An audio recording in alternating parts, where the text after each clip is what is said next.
Hey guys, subscribe for daily content, and if you're shopping for gear, make sure you check out the description for the newest items at some of the very best online retailers. There's also links for some of the items that I personally recommend. Thanks! What's going on YouTube? Metal Complex here, and today I've got another interesting knife review / knife overview to show with you guys. This is the Kansept XL Korvid. Holy cow, this is a huge knife. Not super expensive though. And it's actually got pretty great materials. I'm going to link this guy right down below so you guys can check it out for yourselves. Thanks so much to Kansept for sending this in for me to review. After I'm done with it, I will likely give this knife away. So if you want to be a part of that and you're not subscribed, make sure you're subscribed. Thanks to my generous patrons who are supporting me. There's a link for Patreon down below as well. And please make sure to follow me on Instagram at metal_complex. All right. This is huge. Let's go ahead and measure it. Overall length of the XL Korvid coming in at just a hair under 9 inches, 8.85. Wow. Blade length, I'm going to call that 3.75. Cutting edge, 3 1/4 because of the monstrous finger toil there. Let's do some size comparisons up against the up against the Ontario Rat Model 1 and the Ontario Rat Model 2. This is, I'm sure, giving people perspective, a pretty shocking perspective. This is a big knife, right? Definitely. It's long and it's big and tall and thick and all that. Yeah. So how about up against the Spyderco PM2? Is it even necessary? I don't know. We're gonna do it. And the Spyderco Para 3. All right. And last but not least, the Benchmade Griptilian, or in this case, the Ritter Hogue, and the Benchmade Bug Out. Okay, pretty huge. I doubt many people are going, you know, I've got a Bug Out, but would I like the XL Korvid? I'd like to see them side by side. Well, here you go. If you're laboring over the, you know, decision between the Benchmade Bug Out and the XL Korvid, now you know. How about one more size comparison? Here it is up against the Mini Korvid.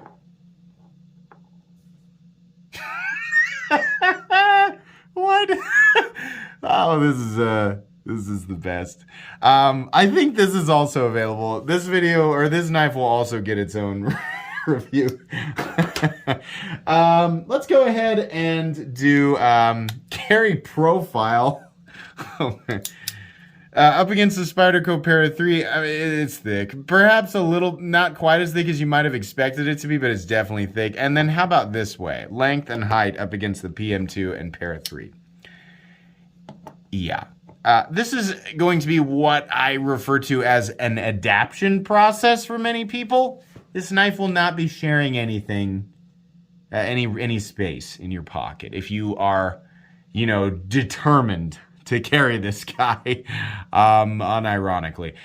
So, yeah, it's going to take up a lot of room. In terms of the height, we are nearly double the camel hump in the Spyderco PM2 and Para 3. Thick, tall, long, and you know what? I bet it's heavy. What are we looking at here for materials? Gosh, it flips well, though. It was wrist. It doesn't need wrist. We have a chunk of 154 cm, and then we have some multi-layered G10 and some stainless steel liners. What do you bet it's heavy? Oh. Oh, I'm sorry, my poor scale. Knocked him the F out. Oh, boy. Okay, here we go. Wait, let's be a little bit more gentle. 8.54 ounces. Yeah, that's going to come as no surprise to anyone. Let's go ahead and measure blade stock thickness. I don't think the blade stock is all that thick. That looks like maybe 145 to 155 thousandths. It's hard to tell with so much there's so much more knife around it, right? The perspective is weird. Oh gosh, no, not even that, 135 thousandths. So, okay, there you go. That's, for some people that might be enough. That people are like, gosh darn it, you know what? I'm going to pull the trigger now that I know that the blade stock thickness is only 135 thousandths. Let's do a hardware check. Get out my tools as per usual. My tools are Very inexpensive and very recommendable. You can find them right down in the section of my description that talks about the tools I use on this channel. I'm pretty sure that pivot is a T10. All right, well, I am stupid. It's a T8. Why did it look like a T10? T8, no. No, nope. Is this a T9? Look how fresh and unused this T9 pivot is, or bit. What the heck? Hold on. Let's try the T10 again. Okay, no, I'm sorry. I have wasted your time, and I apologize. That is a T10. For whatever reason, the teeth were not sinking in. Yeah, that's a T10. Sorry about that. Yikes. And now the rest of these are T8, though. Those are T8 screws. There's 3 on each side. And are those T6 screws? Yeah, T6 screws holding in this, this sort of weird yodeling horn of a pocket clip. So there you go. There's quite a bit of hardware. Most of it's large enough that you shouldn't have to worry about stripping it. Just make sure you have a good place to put your hardware, because this is a liner lock. It's not going to be that big of a deal to take apart. And, some quality tools.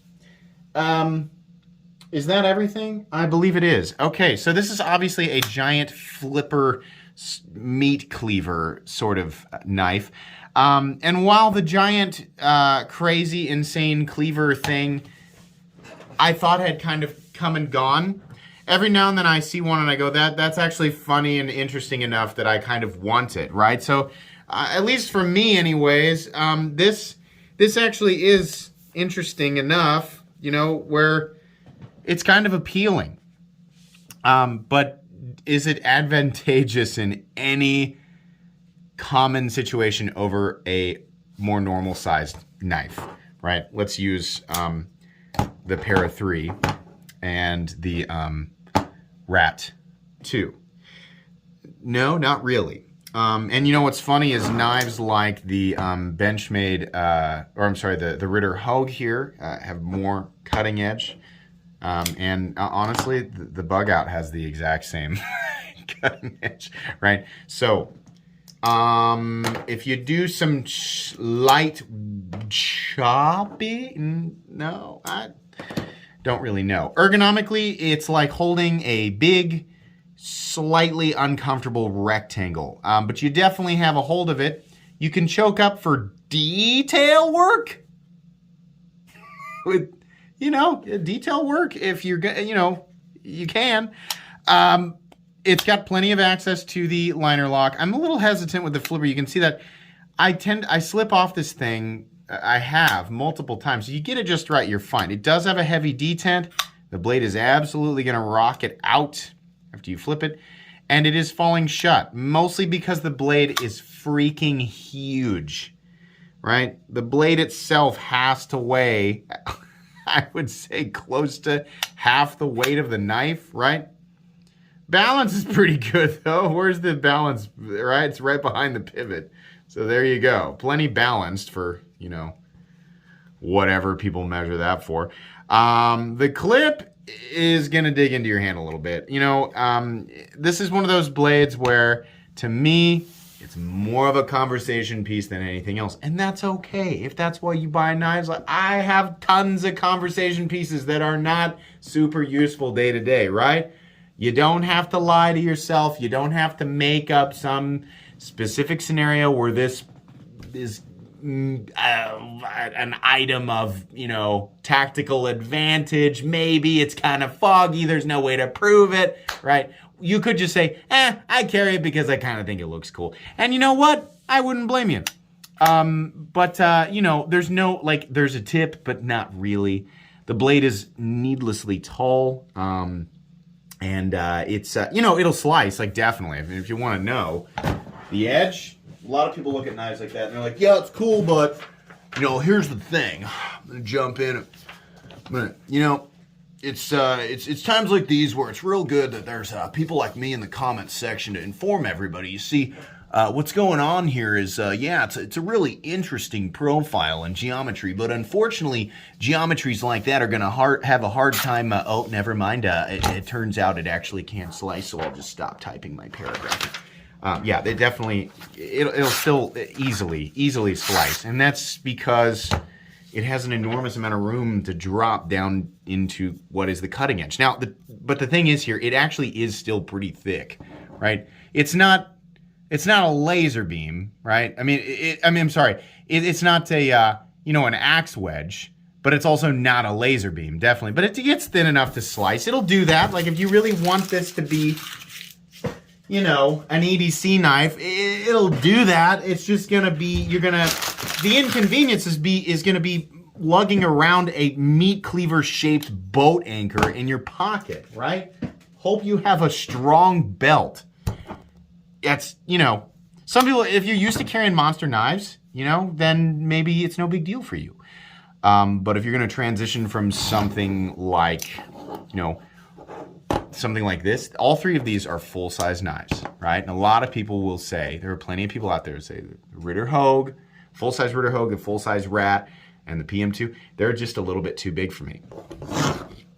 Obviously, you're not gonna like that. But if you like bigger knives, then, maybe, right?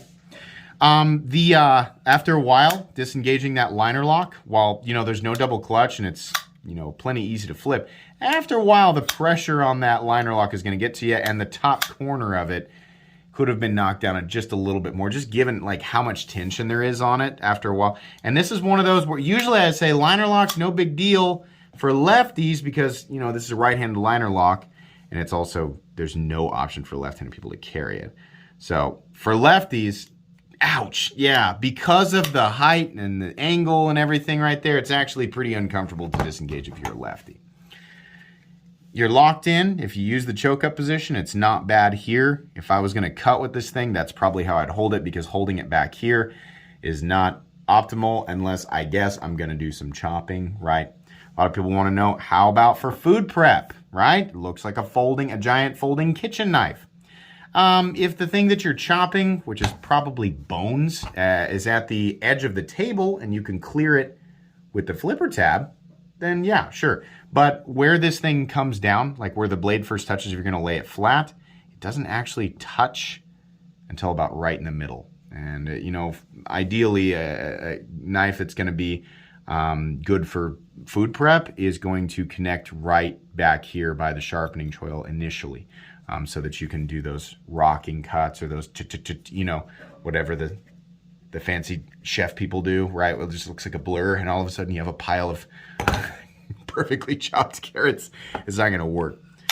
This has thumb studs. You ready? Can I do it? There's no way. So you can. Oh, God, it hurts. You can flip it out with the thumb studs.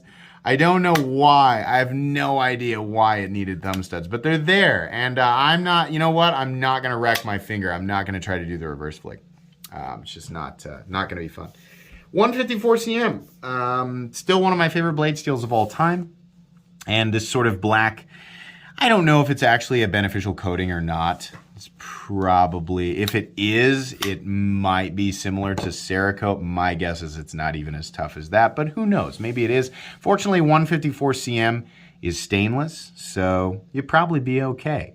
The blade is done very well. In fact, the fit and finish all the way around on this knife, right? There are some things that I would change as far as like where things are positioned or how abrupt or, how far certain things stick out. But as far as like the fit and finish of everything that's in place, it's very good. It's very, what you'd expect from Kansept. Everything is pretty much exactly right.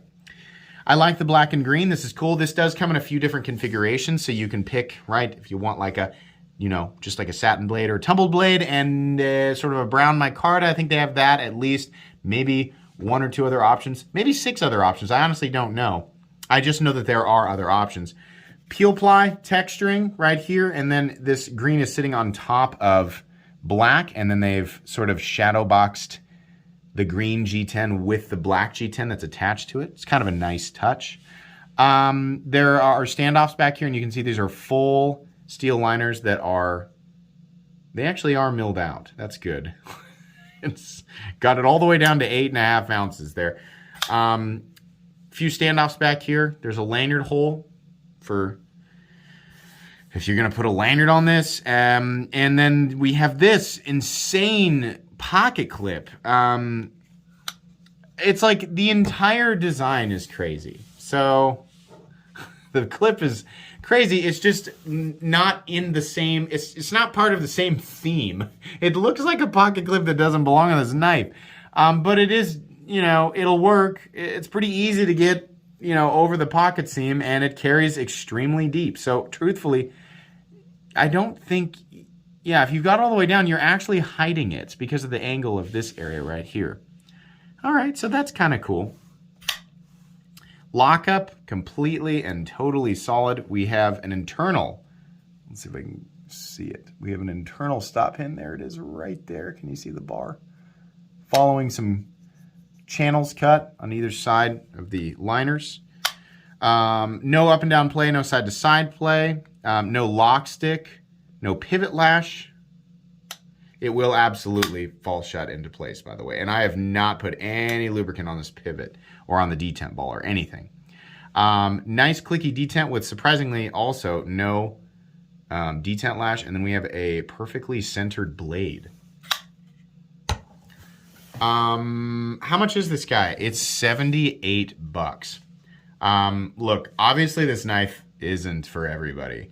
But if you like just big, crazy sort of novelty, and at least one person's going to try to justify this. And listen, if you really feel compelled to, type me up a book. Explain in detail why you think this is advantageous for even one person on the planet, one scenario. Okay, for the vast majority of people, it's just going to be a massive inconvenience. So let's not pretend, right? This is just a fun object. This is the knife world. Stuff like this exists. For 78 bucks, it's like that's a pretty good price. The fin finish is great, right? I gotta be honest, it's pretty satisfying to flip it. And there's something about just a giant, ridiculous folding cleaver that's kind of hilarious and kind of awesome at the same time. I'm not gonna pretend for a second that this could replace literally anything that I've got in my collection for just a reasonable EDC. I have other absolutely ridiculous knives that make no sense or are massive overkill for an EDC knife.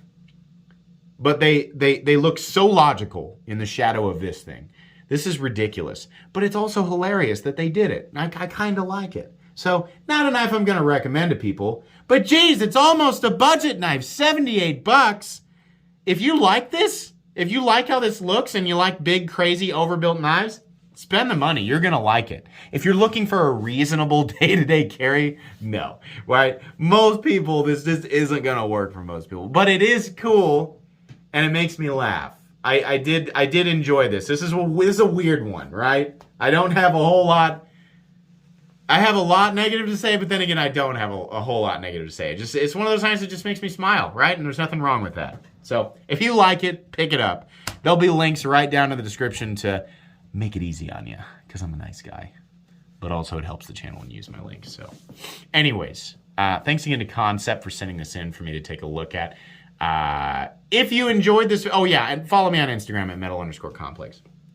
If you enjoyed this video, leave a like. If you'd like to check out my other content, I do, of course, have lots of videos of knives that are either expensive or inexpensive that I do or don't like, so check those out. And if you enjoy all my content, go ahead and click on that Metal Complex logo right there and subscribe because there's definitely more coming. Thanks again for watching, everybody, and have a great day.